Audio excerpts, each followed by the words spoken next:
영서에는 소나기 소식이 있습니다. 소나기를 제외하면 주말 동안 전국이 대체로 맑겠고요. 폭염과 열대야는 계속 이어질 전망입니다. 현재 서울의 기온은 25.4도, 습도는 85%입니다. 날씨 정보 송소진입니다. 이어서 이 시각 교통 상황을 KBS 교통정보센터 김민희 씨가 전해드립니다. 어제 휴가 떠나는 차량들이 무척 많았습니다. 오늘도 강원권으로 휴가 가는 사람들이 많겠는데요. 이미 서울 양양고속도로 양양 쪽으로는 화도에서 서종 사이와 또 강촌 일대로 정체 시작됐습니다. 이 때문에 서울 외곽고속도로에서도 강일 나들목 일대로 속도 많이 떨어져 있는데요. 판교에서 구리 방면으로는 상일에서 강일까지 정체입니다. 반대 구리에서 판교 쪽으로도 남양주에서 강일까지 정체되는데 이 강일 부근 6차로에서는 사고 처리 작업도 하고 있습니다. 영동고속도로 강릉 쪽으로는 군포에서 부곡 사이로만 속도 줄여 지납니다. 경부고속도로 부산 쪽으로 잠원 부근 4차로에서는 고장난 차를 처리하고 있습니다. 이후 청주 분기점 부근 1차로에서는 장애물을 처리하고 있습니다. 반대 서울 쪽으로는 수원 부근과 이후로는 양재부터 서초까지 정체입니다. KBS 교통정보센터였습니다.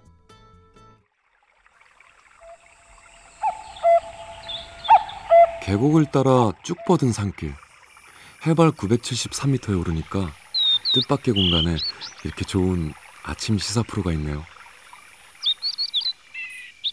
도시에서 18년째 탐사보도에만 몰두해온 경래씨, 이곳에서 맑고 명랑한 시사를 꿈꿉니다. 지금 여러분은 어떤 시사 프로를 원하세요? 도심 속 휴양림 같은 시사, KBS 1라디오 김경래의 최강시사. 네, 김경래의 최강시사 듣고 계시고요. 오늘은요, 조금 최근에 일본 얘기도 많이 하고 여러 가지 정치 얘기도 많이 했는데 좀 다른 얘기 좀 해보겠습니다. 인보사 사태 기억하시죠? 뭐 벌써 좀 됐네요. 코롱 쪽에서 만든 인보사라는 약이 뭐 상당히 문제가 됐죠. 제대로 어떤 검증을 거치지 않고 대중들에게 이렇게 시술이 되는 바람에요. 근데 이거를 좀 떠올리게 하는, 인보사 사태를 떠올리게 하는 법이 하나 지금 통과되려고 하고 있습니다. 지금 상임위를 통과를 했고요. 법사위도 통과를 했습니다. 그래서 본회의 통과를 앞두고 있는데 법률 이름이 이래요. 첨단 재생 의료의 지원 및 관리에 관한 법률. 딱 들으시니까 줄기세포, 바이오 이런 게 생각나지 않습니까? 법률 제목은 좋은 것 같은데 이게 상당한 위험을 내포하고 있다고 합니다. 관련된 논란을 좀 정리를 해보겠습니다. 인도주의 실천 의사협의회 정영준 사무처장 나와 계십니다. 안녕하세요. 안녕하세요. 사무처장님은 의사신 거죠? 예. 의사협의회니까. 그죠? 예. 아까 이 법률 이름이 좀 복잡해요. 첨단 재생 의료의 지원 및 관리에 관한 법률. 기니까 제가 첨생법이라고 언론에서 많이 그렇게 부르겠습니다. 예. 이게 뭔지 좀 간단하게 좀 설명을 해주세요. 이 법안은 아까 말씀하신 대로 줄기세포나 유전자 세포치료제 같이 기존 화학치료제가 아닌 것들은 별도로 관리를 하는데 이제 그냥 관리하는 건 아니고 기존 관리 체계가 되게 엄격하다고 생각해서 규제 완화를 하고 그다음에 이제 인허가 같은 걸 좀 간소화하고 별도 관리를 하는 이제 위원회를 가지겠다라는 것이 요지입니다. 그러니까 줄기세포나 어떤 약을 개발을 했을 때 사람들한테 시술을 하려면 여러 가지 단계를 거쳐야 되잖아요. 예, 맞습니다. 그걸 줄여주는 건가요? 간단하게 말하면? 그러니까 저희가 이제 모든 약은 똑같은데 안전하고 그다음에 효과가 있으면은 이제 허가받는 거 아니겠습니까? 그렇죠. 예. 근데 이제 이 효과가 중간에 충분히 입증되지 않더라도 상업적 이용을 할 수 있게 해주는 게 이 법의 요지입니다. 근데 왜 이 법을 만드는 거예요? 일단은 이제 바이오 이 생물학 이 업체들 입장에서는 이제 임상 시험 하는 게 어렵다라는 것이죠. 그러니까 기존에 저희가 화학적 제제들이 저희가 보통 먹는 알약이나 주사제 같은 것과 달리 임상 시험 하는데 사람도 많이 필요하고 돈도 많이 필요하니까 본인들의 이제 그 산업 발전에 이런 이제 임상 시험 규제가 상당히 그런 어떤 장벽으로 작용한다라고 하는 거고요.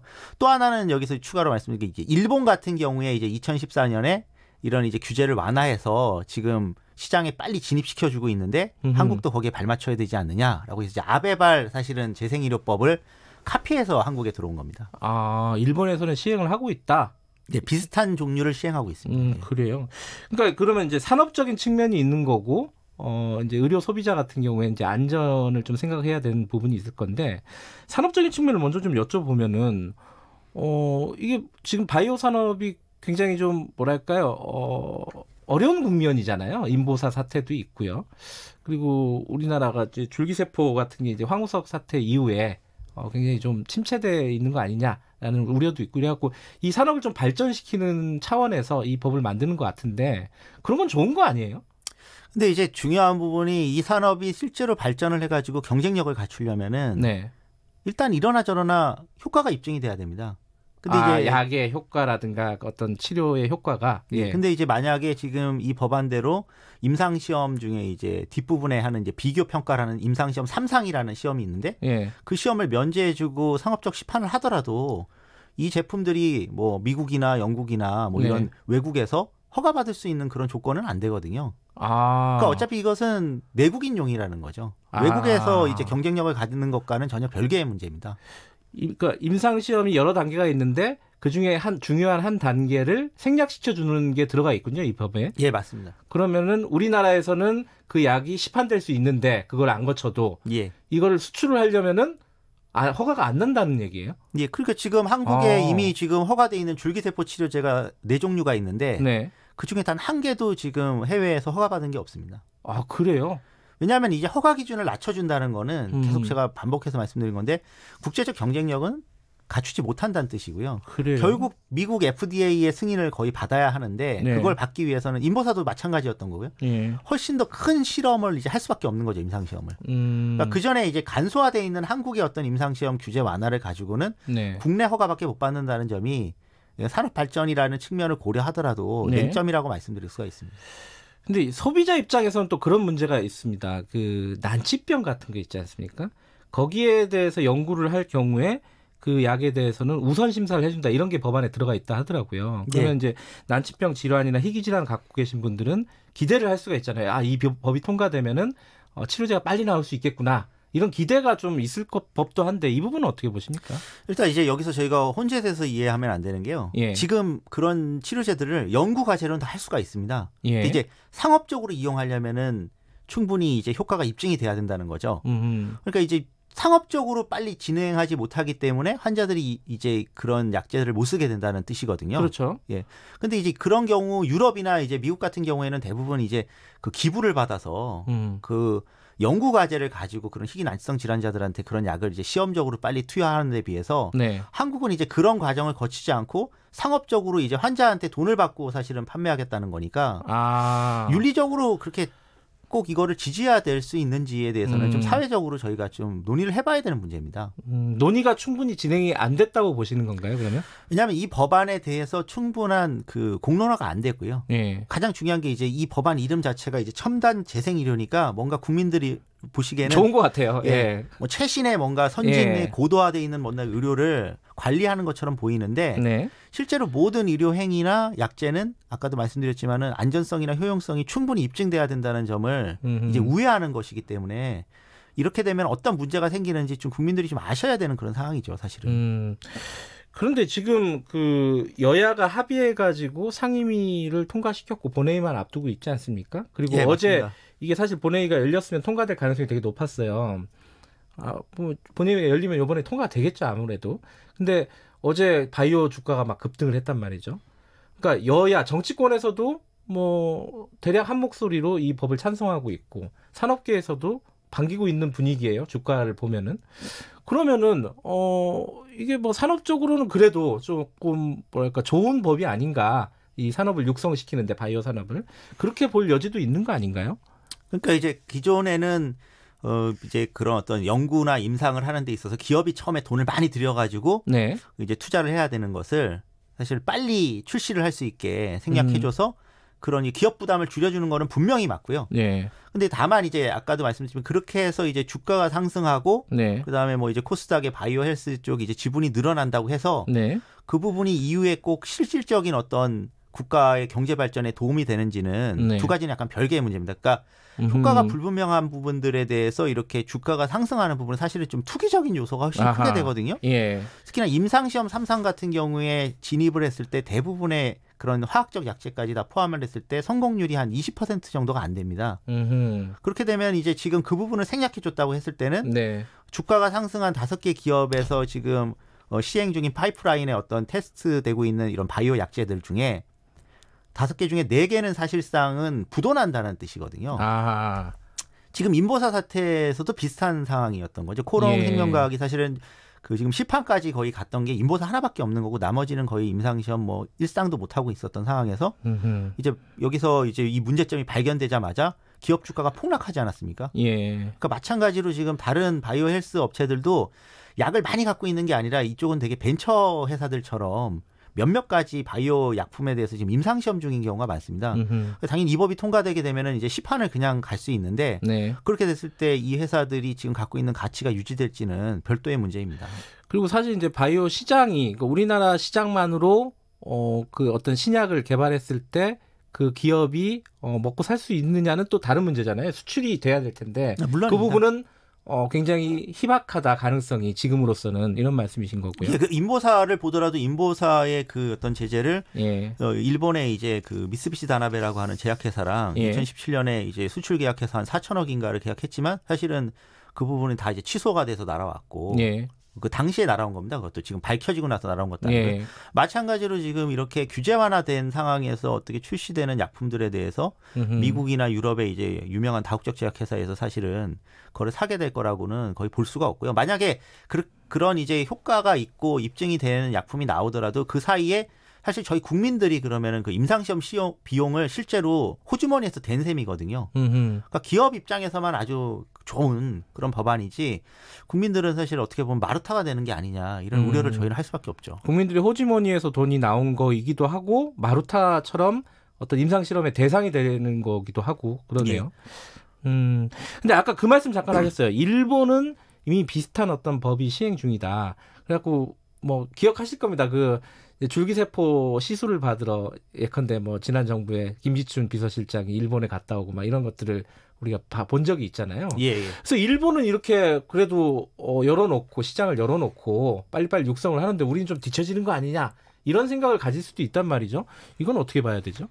일단 일본의 의료제도를 좀 알아야 되는데 예. 일본에서 이제 2014년에 아베 정부가 재생의료법을 한 것 중에 하나는 이제 이 산업 증진 측면도 일본이 있었지만은 네.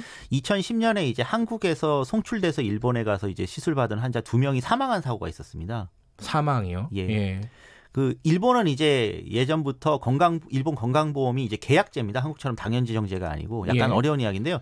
일본은 계약돼 있지 않은 것들을 그냥 이렇게 안전하기만 하면 그 일본의 후생성이나 일본의 식약처에서 인허가 하지 않더라도 그냥 바깥에서 할 수가 있습니다. 피부 미용처럼. 아, 인허가를 하지 않아도요? 예. 아하. 그러니까 이제 안전성만 통과를 하면 되는데, 예. 그러니까 이제 자기 몸에서 뭔가 이제 뭐 혈액이나 뭐를 추출해서 이렇게 증식시켜가지고 집어넣는 거는 안전하다고 보기 때문에 예. 시술로 보기 때문에 이제 허가를 해 있었던 건데 예. 그 사정에서 이제 사망 사고가 발생하면서 사실은 이제 아베 정부에서 그 법안을 낸 거고 예. 실제 일본에서 이 재생의료법을 해가지고 뭐 재생의료 기관에서 시술하는 경우에 대부분은 다 외국인들에게 하고 있습니다. 그래서 일본 사람들은 사실 일본 후생성이나 네. 일본의 의사협회나 네. 아니면 일본의 건강보험이 인정하는 치료를 받으려고 하지 네. 상식적으로 그 치료가 아닌 것들은 다 대체 이야기거나 아니면 뭐 고도 의료, 선도 의료라고 불리는 그런 실험적인 것들인데 그걸 네. 받으러 가지 않죠.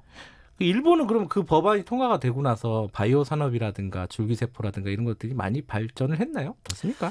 크게 발전하는 부분보다는 지금 이제 각종 신문 뉴스에도 한국에도 나오는데 네. 사실 한국에서 지금 한 1년에 한 10,000명이나 20,000명 정도의 환자를 한국 사람이 일본에다가 이제 그 기관을 세울 수가 있거든요. 네. 세워서 이렇게 송출해가지고 일본으로 수출해서 이렇게 시술받는 그런 기현상이 벌어지고 있고 아하. 일본 입장에서는 이제 뭐 한국 사람뿐만 아니라 뭐 중동이나 해외에서 사실은 이 재생의료 받으러 오니까 사실 의료 상품이 된 거죠. 의료 쇼핑 상품이 된 겁니다. 예. 그런데 지금 이 여러 가지 우려와 위험성을 갖고 있는 법이라고 설명을 해주셨는데 이게 곧 통과가 될 겁니다. 그럼 어떻게 해야 되는 겁니까? 통과가 되면 어떻게 되는 거예요? 일단 뭐 통과가 된다면 그 다음으로 네. 이제 중요한 게 사실은 이 법안에 이제 문제점들이 계속 있거든요. 근데 예. 이제 하나만 제일 중요한 거 말씀드리면 사실 이 법안 안에 이렇게 이제 규제 완화를 했을 때 뭔가 지금 인보사처럼 허가사항 외의 제품을 만들었을 때에 대한 어떤 문제 제기가 필요한데 네. 이런 탈법과 불법에 대한 징벌적 제재 조항이 또 없습니다. 그래서 그 부분을 추가를 꼭 해야 되고요. 네. 왜냐하면 이렇게 임상시험 3상을 면제해주고 만약에 시판할 수 있게 해줬을 때 마구잡이로 들어오게 됐을 때 그 기업이 만약에 아주 잘못된 어떤 제품 허가받지 않은 것들을 했을 때에는 징벌을 할 수밖에 없는 건데 그 부분이 지금 너무 완화돼 있다. 이 부분은 꼭 해결을 먼저 해야 될 것입니다. 근데 지금 여당도 이 법에 대해서 좀 찬성 입장 아닙니까? 그게 아무래도 이제 한국의 경제가 어렵다라고 이야기가 나오면서 작년부터 이제 뭐 이제 경제 단체들이나 아니면 바이오 헬스 업체들이 사실 이 법 통과를 계속 주장을 해왔습니다. 사실 왜냐하면 아까 말씀드렸지만 이 법 통과되면 사실 본인들이 이제 그 임상시험에 지출해야 되는 막대한 금액이 이게 절약되기 때문이죠. 돈도 중요하지만은 건강, 위험성 이런 부분들도 충분히 고려를 해야 될 것 같습니다. 오늘 여기까지 듣겠습니다. 고맙습니다. 예, 감사합니다. 인도주의 실천의사협의회 정영준 사무처장이었고요. 최강시사 1부는 여기까지 하겠습니다. 잠시 후 2부에서 뵙겠습니다. 안녕하세요, 김영철입니다. 가장 향기로운 향수는 가장 작은 병에 담겨 있다. 크기로 가치를 판단하지 말라는 말인데요. 우리나라도 사업장의 99%, 근로자의 88%가 중소벤처기업, 소상공인, 자영업자입니다. 9988이 대한민국의 힘이라는 거죠. 9988에 힘이 되는 정책 하나. 월 12만 원을 내면 5년 뒤 3천만 원을 돌려받는 중소기업 청년 재직자 내일 채움 공제. 정책으로 9988을 응원합니다. 작은 것을 연결하는